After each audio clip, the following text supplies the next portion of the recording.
मला एका गंभीर विषयाकडे आपलं लक्ष वेधायचं आहे.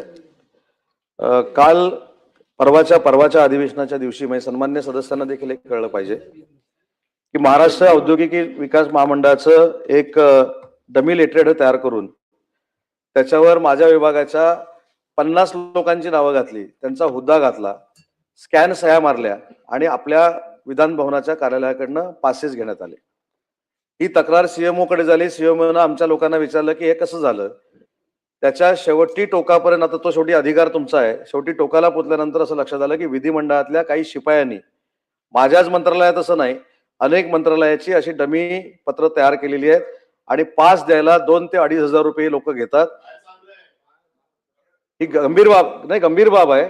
उद्या हा विषय सभागृहामध्ये येऊ शकतो. आमचं महाराष्ट्र औद्योगिक विकास महामंडळाचं तिथं तुम्हाला लेटरेड दाखवू शकतात. म्हणून मी मंत्री म्हणून स्वतःहून सांगितलं की माझ्या विभागाच्या लेटरेडवर अशा पद्धतीनं विधिमंडळाच्या काही कर्मचाऱ्यांनी बोगस सह्या मारून माझ्या कर्मचाऱ्यांची नावं टाकून अशा पद्धतीचा गैरव्यवहार केलेला आहे. आणि सगळ्यात महत्वाची गोष्ट आहे की ज्यावेळी तुमच्या विधिमंडळाच्या अधिकाऱ्यांनी काही मंडळींना विचारलं त्यावेळी त्यांनी सांगितलं की माझ्याकडनं पहिल्यांदा आणि शेवटची चूक झालेली आहे. तुम्ही शेवटची चूक आहे असं समजून जर त्या लोकांना माफ केलं. हे बघा साहेब, हे पत्र आहे, हे साहेब पत्र आहे.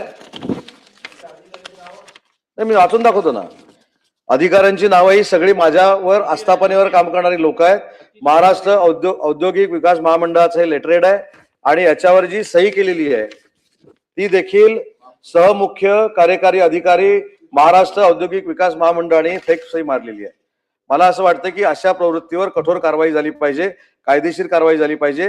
हे नुसतं महाराष्ट्र शासनाची बदनामी नाही तर पवित्र विधिमंडळाची देखील बदनामी आहे.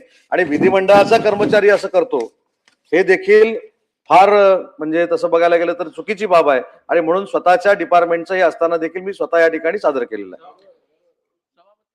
उद्योग मंत्री माननीय उदय सामंत साहेब यांनी, मी त्याला बोलतो त्याच्यानंतर राहिलं बोलू. उदय सामंत यांनी जी बाब निदर्शनास आणली आहे ही बाब यापूर्वीच आमच्या देखील निदर्शनास आली आहे. त्यामुळं याची सखोल चौकशीचे आदेश यापूर्वीच दिलेले आहेत.